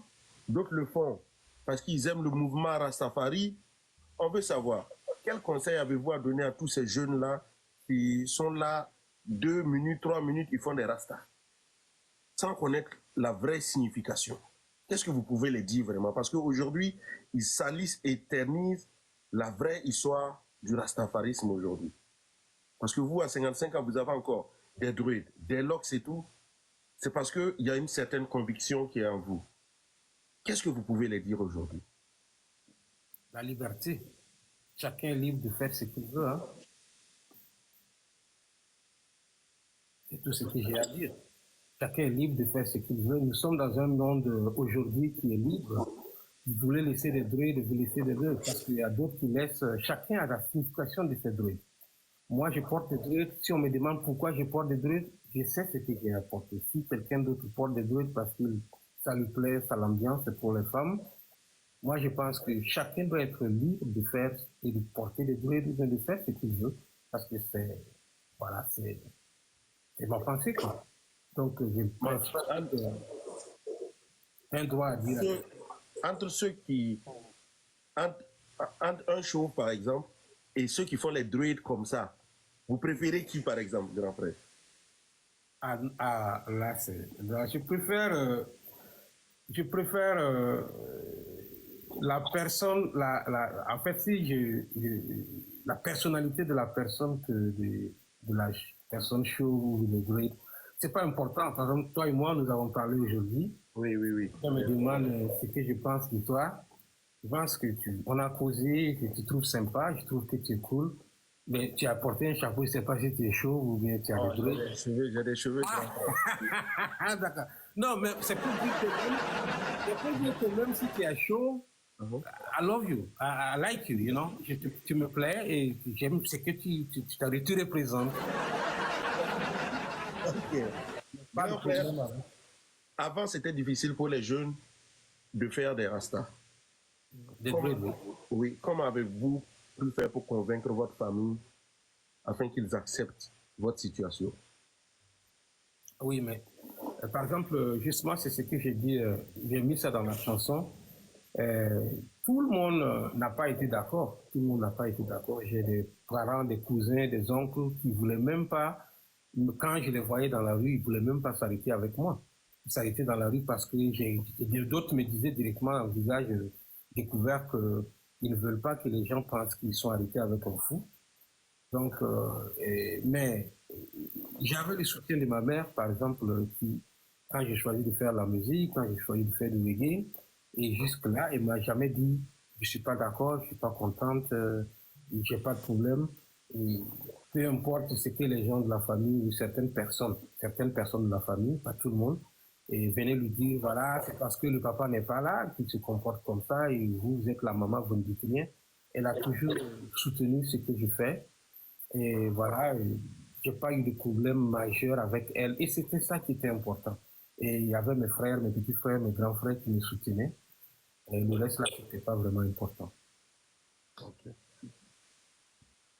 Nous sommes Mais on va vous parler de l'anecdote de Sophie. Sophie, vous dites que c'est le nom, je peux dire que ça reste quand même un hit au Burkina. C'est l'un de vos meilleurs hits au Burkina, Sophie. Vous pouvez nous expliquer, vous dites Sophie, c'est le nom de votre mère, de notre maman, de notre grand-mère. On veut savoir aujourd'hui pourquoi vous avez écrit cette chanson. Qu'est-ce qui vous a motivé à écrire cette chanson aujourd'hui? Et que veut dire réellement cette chanson? Ouais, je pense que c'est ce que je suis en train de dire tout de suite là. Parce que quand vous choisissez de faire un métier, parce que quand moi j'ai choisi d'être artiste, régional, dans mon quartier, je faisais partie des premiers jeunes, parmi des premiers jeunes qui avaient des dreads. Donc, ça n'a pas été vraiment facile parce que il y a des gens dans les quartiers qui voulaient même pas que leurs enfants viennent à côté de nous parce que c'était la maison des drogués, alors que je ne fume pas. À l'époque, je ne buvais pas d'alcool. Maintenant, je bois, mais avant, je ne buvais pas d'alcool. Je ne prends pas de la drogue. Donc, j'étais un rasta, je faisais ce que je... Mais les gens évitaient de s'approcher de moi parce que j'avais des drogues. Donc, tu pars dans les réunions de famille, voilà, tu es la personne qu'on regarde, les gens ne veulent pas vous dire bonjour parce que vous avez des drogues. Il y a eu plein de choses et j'ai essayé de faire chaque chanson parce que ma maman, elle était là, comme je l'ai dit, qui était la seule qui me soutenait et que je la voyais souvent triste parce que souvent je vois des gens qui viennent lui parler de moi et elle n'était pas contente, mais elle avait décidé de me soutenir parce qu'elle croyait que j'étais sur la bonne voie. La preuve en est que quand j'ai composé mes chansons, elle venait s'asseoir ça devant la porte. Et un jour, je me suis rendu compte qu'elle connaissait des chansons à moi que je n'avais même pas encore enregistrées. Donc, j'ai décidé de faire cette chanson pour la dédier et dédier lancer un message à tous les jeunes qui voulaient faire la musique, mais qui ont peur de laisser les druides, mais ils aiment les druides. Et que ce soit pas seulement dans la musique, tout ce que vous décidez de faire et que les gens trouvent que c'est pas un bon métier, vous pouvez écouter Sophie et ça peut vous donner de l'espoir pour savoir qu'il faut se battre parce que quand je dis rien, tu veux. Donc ça veut dire que le soleil brillera tôt ou tard si vous continuez à vous battre. Merci. Merci beaucoup. Le soleil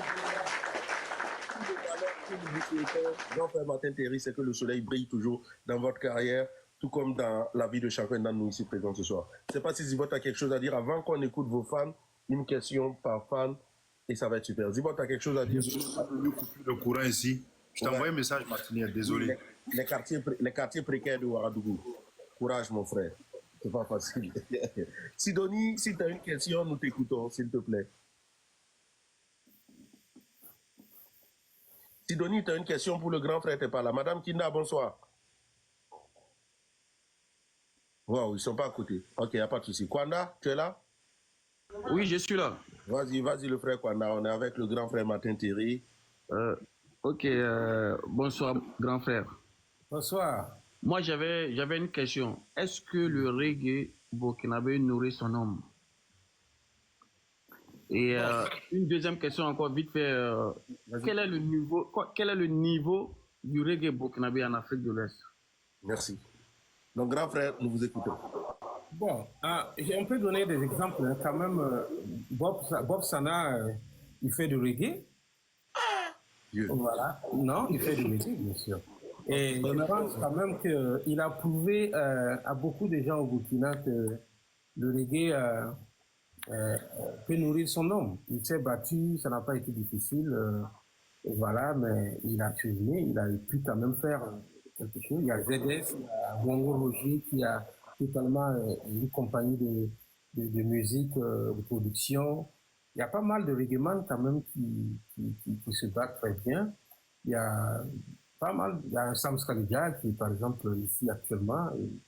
Et je pense quand même qu'il y a beaucoup de reggaeman qui se battent. Et je pense que ça peut pas, la musique en général, c'est pas toute la musique en général qui nourrit son homme au Burkina. Il y a quelques-uns qui arrivent à s'en sortir, et tous les jeunes actuellement. Mais dire que le reggae peut être un cas spécial qui nourrit son homme, c'est difficile parce qu'il n'y a plus de marché, il n'y a plus de concerts, et surtout avec la guerre, la situation que nous vivons. Mais je pense que les choses, avant, vous voyez qu'il y avait le reggae marchait bien, après, il y avait le hip-hop, aujourd'hui, c'est la musique urbaine. Ça viendra avec le travail. Et je pense qu'un jour, les réglements pourront vivre de leur art. Mais est-ce que personnellement, vous pouvez encourager quelqu'un à faire le reggae burkinabé? Bon, moi, je peux bien sûr parce que le reggae, c'est pas seulement que financier, parce que le reggae, c'est une musique qui vous permet de vous libérer, de dire ce que vous avez envie de dire. Donc, si d'abord vous êtes un messager, vous avez des messages que vous voulez porter, bon, l'argent vient en second plan. C'est vrai qu'il faut dépenser beaucoup d'argent, mais à travers le reggae que nous avons connu, le passage de ces messages avec le Bob Marley et autres qui passaient des messages, Alpha Blondy. Donc, je pense que si un jeune aujourd'hui est inspiré de faire une musique engagée, une musique de révolte, une musique de sensibilisation, une musique, euh, voilà, et il veut faire de la musique reggae, moi, je pense que c'est encourageant. Ok, mais la dernière question, hein, le niveau du reggae burkinabé en Afrique de l'Ouest. C'était ma dernière question. Bon, je ne peux pas vraiment donner un zone dessus parce que je ne vis pas totalement en Afrique et au Burkina. Et je pense quand même qu'elle n'est pas trop sortie parce que même en Côte d'Ivoire, hein, c'est la même chose. C'est Alpha Blondy, c'est Ismaël Isaac, c'est Tikenja. Le reste sont dans l'ombre alors qu'il y a plus de 1000 et quelques chanteurs reggae en Côte d'Ivoire. Donc je pense que le reggae, le problème du reggae, c'est une période qui est un peu temporisée. Même en Jamaïque actuellement, le reggae bif ne marche plus comme ça. Ce sont les dancehall, les musiques un peu de fusion. Mais le reggae roots, carrément, c'est un Non, peu... en fait, la question, la dernière question, là, c'était du début du reggae burkinabé jusqu'à maintenant, quoi. Quand on veut mettre au niveau de l'Afrique de l'Ouest, là, est-ce que ça pèse? C'est ça, je veux dire. Ok. Est-ce que le reggae burkinabé pèse dans notre sous-région aujourd'hui?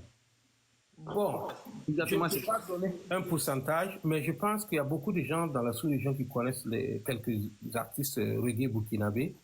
Par exemple, ici, par exemple, vous voyez, moi, je rencontre des Africains qui disent, ouais, je connais Roger Wango, je connais ZS, je connais, voilà, Martin Terry, je connais Ali, et comment on appelle, Borsana. Donc, il y a des gens quand même qui viennent de l'Afrique de l'Ouest, même centrale, souvent québécoise. Quand on parle de reggae, ils citent des noms quand même. Mais dire quand même qu'on est totalement, on a une grande place sur le plan ouest africain, je ne pense pas. Mais je pense qu'on peut redoubler beaucoup d'efforts, ça va changer ça. Sinon, on n'est pas tellement... Mhm. Non, allez-y. Oui, je dis, sinon on n'est pas tellement, on n'a pas tellement un poids, un grand poids sur le reggae, mais je pense que ça viendra. Surtout avec la nouvelle génération qui commence à chanter, j'ai vu des jeunes comme Soulja, quelque chose comme ça, des jeunes qui font vraiment un style universel, et je pense que ça peut aller. Merci beaucoup, Kwana, pour cette question. Sous le sultan, nous écoutons ta question. Bonsoir, bonjour, mon frère. Attends, ouais, vas-y. Bonjour tout le monde. Bonjour. Disons que moi je suis pas monté pour une question, mais pour saluer le grand frère. Ok. Oh, Soul. Oui. Oui, Alors, bah, je ne vais pas le laisser terminer, mais lui c'est un jeune, je sais pas, je me rappelle bien, il était en Italie. Il a organisé un concert pour moi pour toute une tournée karma pendant 2 semaines en Italie, Wow. en 2014. Et je pense quand même que ce sont des jeunes qui doivent vraiment être soutenus pour pouvoir exporter la musique burkinabé. Et je pense que merci Soul de tout ce que tu fais. Je ne t'ai pas reconnu, mais je viens de voir. Quand tu as parlé, je suis de toi. Merci beaucoup, Soul. Et bravo à toi, Soul. Bravo à toi, Soul. Vas-y. merci bien. Alors, disons, c'est un honneur, hein, c'est un honneur, voilà, retrouver le grand frère parmi nous. Et voilà, j'aurais appris qu'il y a un concert ce soir aussi. Malheureusement, on aurait voulu participer, mais avec la distance. Et voilà, disons qu'on vous attend à Paris. Voilà, pour le prochain concert, parce qu'il y a plein de fans qui vous réclament, voilà, sur sur Paris. Et voilà, Martinet Ouedraogo, on l'appelle un témoigner. Et on va envisager, voilà, avoir, voilà, cette opportunité, voilà, voilà, vous accueillir parmi nous ici. Et voilà, ben, je vous souhaite un bon concert ce soir. Merci beaucoup, merci beaucoup. C'est vrai qu'on a essayé. Voilà. Mais Dieu est grand. Chaque chose, on met dans la main de Dieu. Merci. Merci Soul. Ben, je vous remercie et voilà. Et merci Soul. Tu peux rester avec nous pour la fin de l'émission. Sidonie, Madame Kinda, tu as une question? Madame Kinda, bonsoir. Bonsoir, Madame bonsoir. Kinda. Sinon, je n'ai pas de questions. C'est pour vous féliciter. Ok, merci. Monsieur Martinet, je vois ce que vous faites là vraiment. Ça nous va droit au cœur. Merci. Grâce à vous, aujourd'hui, on découvre, on vient de voir Monsieur Terry, qu'on a longtemps vu. Vraiment. Et sa musique nous a vraiment, je ne sais pas comment dire, et de Sophie, Espoir. J'étais en train de chanter les chansons, en train d'expliquer à mon mari. Lui aussi, il se souvient un peu. Il dit oui. J'étais en train de chanter la musique là pour l'expliquer qui est Martin Terry. Il dit que oui. Il dit ouais. Il dit ils sont partis aux États-Unis, nous avons voulu au Burkina Faso, non? Sinon, voilà, merci beaucoup. Ce que vous faites vraiment, longue vie à l'émission. Merci beaucoup. Sinon, il n'y a pas de questions. Nous, on est en Italie ici. On vous salue. Merci beaucoup et bonsoir à monsieur Kinda et bonsoir à tous ceux qui nous suivent depuis l'Italie. Merci beaucoup. Vous voyez comment vous avez bercé vraiment l'enfance de beaucoup de personnes d'entre nous, la jeunesse de beaucoup de personnes d'entre nous. Et on ne peut que vous dire merci. Merci encore, grand frère Thierry. Donc, c'est le témoignage encore que nous avons ce soir. Vous avez quelque chose à dire? On vous écoute, mon frère. Non, c'est pour te dire merci beaucoup. Vraiment, j'ai parcouru la page, j'ai vu vraiment ce que tu fais pour la musique burkinabé, le sport, tout ça. Et que Dieu te donne beaucoup de force, puis voilà, et pour tout ce que vous faites pour soutenir faire parler du Burkina Faso sur le plan international. Merci beaucoup, grand frère. Et Sidonie, tu es là? Sinon, nous allons aller avec les 10 questions avec le grand frère Thierry. Ok, il n'y a pas de souci. Grand frère, oui. On a l'arrivée de notre ici. Ahmed, tu as tu as une question à poser au grand frère? Oui, bonsoir, les grands frères. Bonsoir, Ahmed. Oui, bonsoir. Wow. Non, on n'a pas de questions. C'est juste pour les messieurs, quoi. Ok, il n'y a pas de souci. Merci beaucoup. Ça fait plaisir. On a trop écouté son des grands frères depuis il y a longtemps. Depuis combien de temps maintenant? Depuis en 2003. Ok. Moi, c'est Abidjan, quoi. Tu es marié? Non, célibataire. Moi, c'est Abidjan. Et mets-toi en genoux, je veux prier pour toi. Si tu as connu du grand frère, tu n'es pas marié, c'est qu'il y a un problème. Non, mais c'est encore... Pardon, oui. Non, c'est un grand plaisir pour moi d'avoir échangé avec vous. Ok, il n'y a pas de souci. Merci. Surtout le papa. Merci beaucoup. Merci, papa. Merci beaucoup. Merci beaucoup. Ahmed, tu peux rester avec nous. Grand frère, une question que nous allons vous poser aujourd'hui. Vous devez répondre par oui ou par non. Et vous avez un seul joker, papa. D'accord. Vous avez un seul joker. Et vous avez le joker, c'est jusqu'à la 7e question. Ok. Grand frère, pensez-vous que vous êtes le meilleur chanteur reggae du Burkina? Non. Grand frère, la nouvelle génération remplit les grands stades au Burkina Faso. Qu'est-ce que vous attendez pour en faire autant? Vous pouvez argumenter ici, par exemple. Et vous pouvez répéter la question parce que je n'ai pas compris. Qu'est-ce que vous attendez pour remplir les plus grandes salles de spectacle du Burkina? Oui, c'est j'envisage quand même, Ok. Grand frère, est-ce la musique qui vous nourrit réellement aux États-Unis? Non. Grand frère, s'il y avait à refaire, iriez-vous aux États-Unis? Oui. Grand frère, avez-vous déjà fait du WAC dans votre carrière? Non. Je répète. Grand frère, avez-vous déjà fait du WAC dans votre carrière? Non. Grand frère, avez-vous déjà été harcelé par des femmes lorsque vous chantiez encore au Burkina? Bah, harcelé dans quel sens? Parce qu'il y a une question. Oui, harceler des femmes qui vous faisaient la cour, qui vous faisaient les yeux doux, quand vous étiez au top des tops. Mais ça manque pas. Ça, c'est en tant qu'artiste, ça arrive, mais c'est la réponse qui est un peu compliquée. Bon. En fait, ça arrive. Grand frère, on se demande pourquoi Maman Toussi et vous, on n'a pas vu un feat avec Maman Toussi. Ça viendra. On travaille là-dessus. Quand on travaille là-dessus, ça veut dire quoi, grand frère? Parce que... Ça veut dire qu'on a une composition ensemble, mais on attend de rentrer en studio pour pouvoir construire la musique. Sinon, la chanson, elle est déjà prête, mais la musique n'est pas encore faite, finalisée. Donc, en 6 albums, en 5 albums, vous avez une seule musique avec Maman Toussi. Bien sûr. Vous trouvez ça énorme? Vous trouvez ça énorme ou pas? Non, je trouve que c'est parce que les gens ont voulu vraiment ont posé beaucoup de questions. Ouais, moi, je ne voulais même pas faire ça. Pourquoi, grand frère? Pourquoi? Parce que c'est comme je l'ai dit dans la chanson, on fait de la musique opposée. Moi, ma musique est différente de ce qu'elle fait.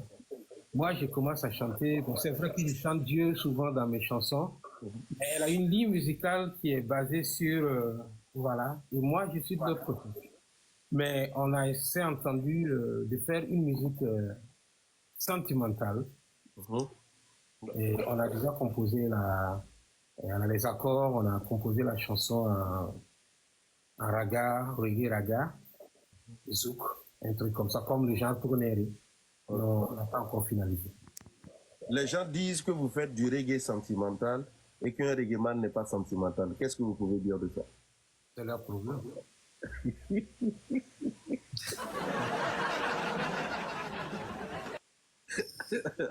Ok, on continue encore. Grand frère, avez-vous déjà... Et on sait que tous les reggae, tous les rastas, il y a beaucoup quand même qui fument et qui prennent la drogue. On veut savoir si ça a été le cas une fois dans votre carrière, avant de monter sur scène, avant de faire face à un stress quelconque. Est-ce que vous avez déjà fumé? Non. Grand frère, on veut savoir encore, en tant que Rastaman, vous êtes chrétien, musulman ou vous suivez déjà Rastafari comme les autres? D'abord, je ne suis pas Rastafari. Je fais du reggae. Du reggae. Je suis né catholique, mais pas fervent catholique. Mais pas fervent catholique. Oui. Mais je crois en Dieu. Bon, on sait que vous croyez, mais au final, vous êtes catholique ou pas catholique? Ou vous êtes... Je suis catholique, ça veut dire que je ne suis pas fervent, ça veut dire que je ne vais pas à l'église. Ok. C'est une raison propre. Il n'y a pas de souci.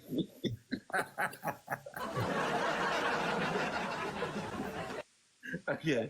Grand frère, on continue. Et que représente Thomas Sankara pour vous? Une lumière qui a été éteinte très tôt, mais qui reste toujours gravée dans nos cœurs.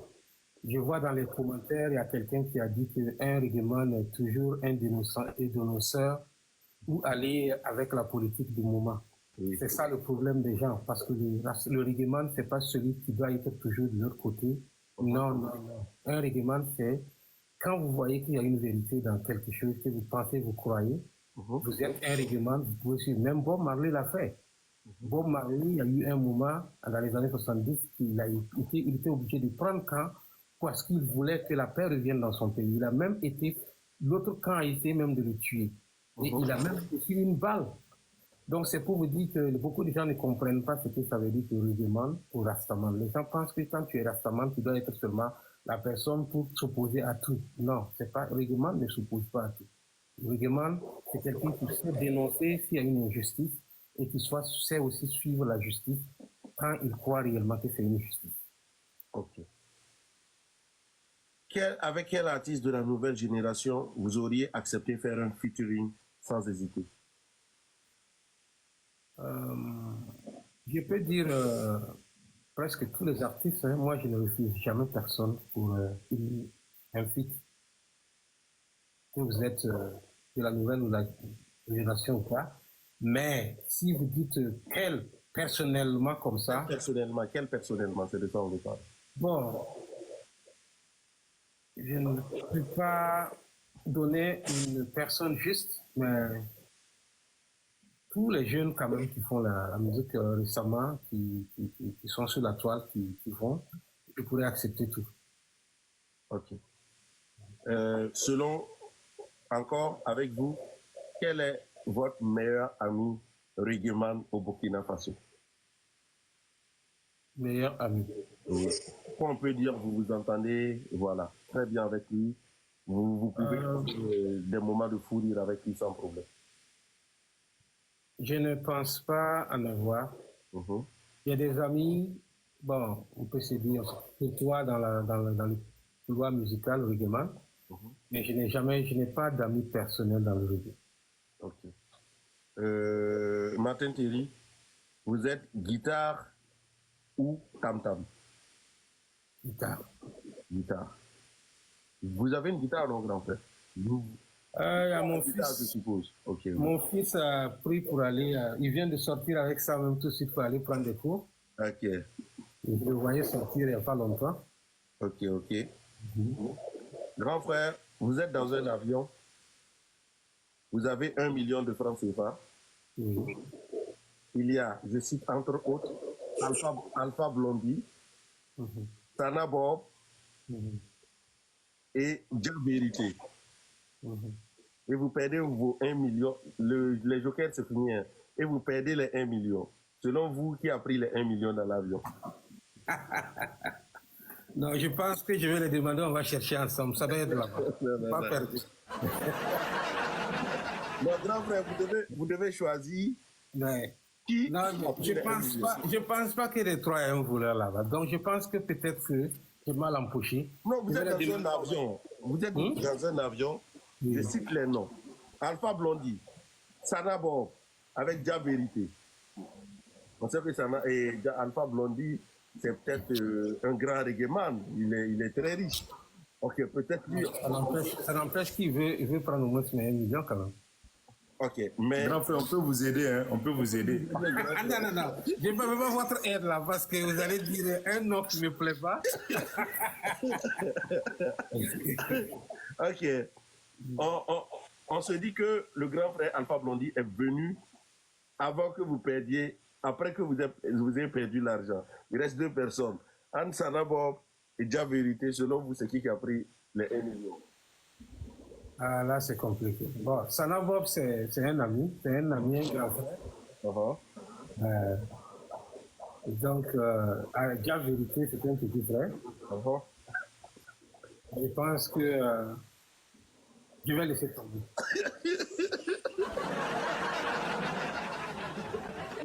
When content, when quieta. When content, when quieta. Ok. Grand frère, oui. Ne pensez-vous pas que vous êtes aussi une cause de la non-explosion internationale de Mama Toussi dans sa musique? Non. Non.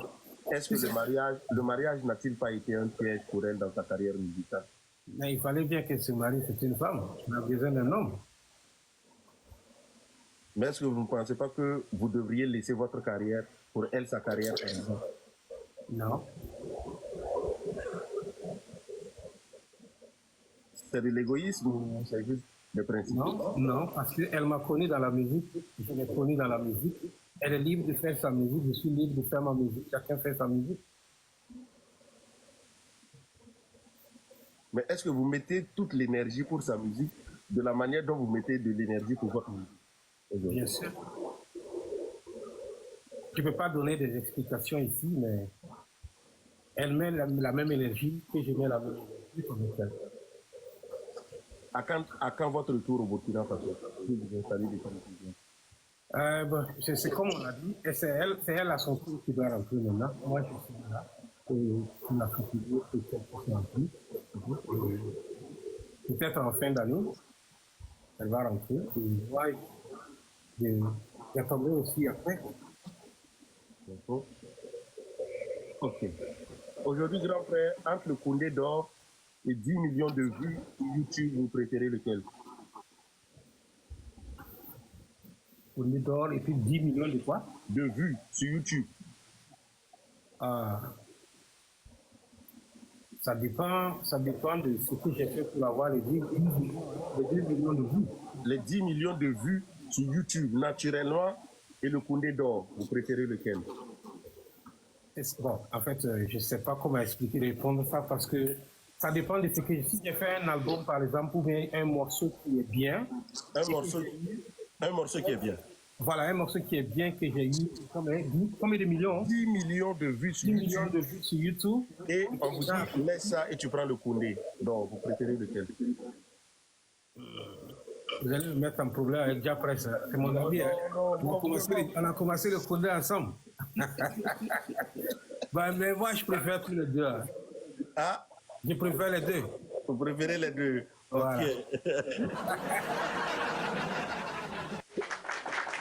Ok. Ce soir, on retient une chose. On retient une chose. Les règlements sont tous des humains et ils ont peur souvent de dire la vérité. C'est ce qu'on retient de toi. Ah bon? Non, mais pourtant que je t'ai dit ce que je pense. Les questions que je ne peux pas répondre, c'est que je pense quand même que souvent il y a certaines questions pièges. S'il faut choisir un voleur, c'est un peu compliqué quand même. Vous ne pouvez pas traîner une personne en voleur. Si vous aviez demandé à Zibot ou à Soul ou à Kwanda, je suis sûr qu'ils vont vous dire c'est qui certainement qui a volé l'argent. Mais ça, c'est injuste parce que la personne n'est pas un voleur, il n'est jamais allé à la police, on ne l'a jamais arrêté. Oui, il n'est jamais allé à la police, mais ça s'appelle, en ce moment, vous devez être détective enquêteur sur le champ. Donc voilà, il y a des réflexes qui ne trompent pas aussi. Donc vous allez m'excuser pour ne pas être à la hauteur de toutes les réponses. Ok. Grand frère, nous sommes déjà à la fin de notre émission qui a duré aujourd'hui 1h23 déjà. Wow. Et vous n'avez pas senti le temps passer et nous non plus. C'est comme ça chaque jeudi à jour J. Et ce soir, on veut vous demander quels sont vos futurs projets avant d'arrêter. Quels sont vos futurs projets aujourd'hui? Bon, c'est d'aller renforcer le studio et puis les salles de répétition pour les jeunes. Essayer de mettre un peu sur la production des artistes, des jeunes artistes, jeunes talents, et puis continuer ma carrière musicale, et toujours en train de chercher à avoir une porte de sortie internationale, si Dieu le veut. Ok, donc votre projet aujourd'hui, c'est d'être un artiste international encore. Bon, j'ai dit ça en stand-by, mais la vraie production, c'est aujourd'hui, moi, à mon âge, je suis en train de vouloir céder à la production, trouver une possibilité, et avec tout ce matériel que j'ai, que ce soit côté studio, que ce soit côté sound system, pouvoir donner un coup de pouce à ma manière à la musique, à la nouvelle génération de la musique burkinabé. Ok, merci beaucoup, grand frère. Sur le compte tous, tu as une question pour le grand frère ou pas, vite fait, parce que nous sommes déjà à la fin. Tu as muté ton micro, frère. Démute ton micro, ouais, s'il te plaît. Vite fait, parce que tu vas bien. Bonsoir. Bonsoir. Ça va.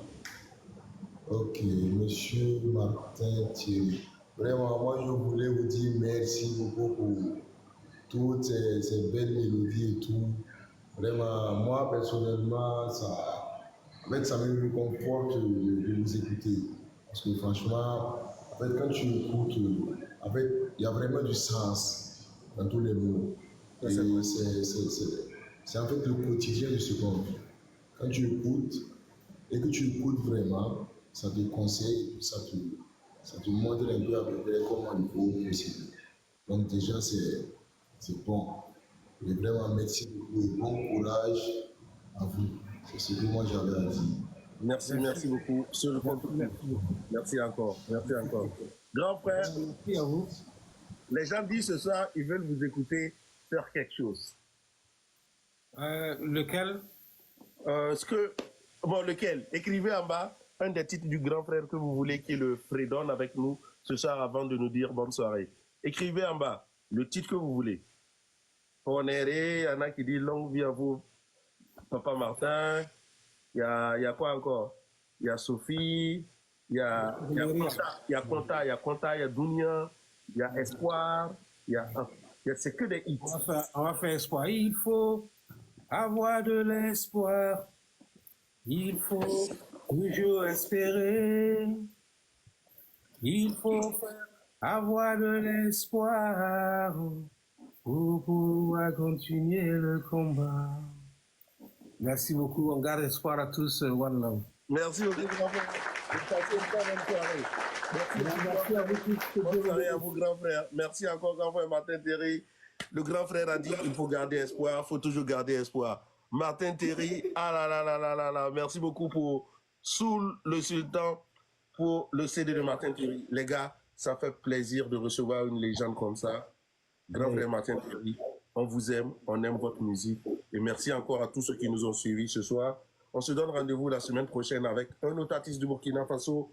On ne sait pas, il y a Ahmed Smani qui doit être avec nous, logiquement, jeudi prochain, s'il n'a pas un concert ou s'il n'a pas d'obligation. Donc, merci tout le monde. Madame Kinda, Kwanda Ibrahim, Kaba iPhone, Sous le Sultan, depuis l'Italie, Ahmed, Seul contre tous, Madame Kinda, Faba iPhone, merci beaucoup. Et à la semaine prochaine, que Dieu vous bénisse et bénisse le Burkina.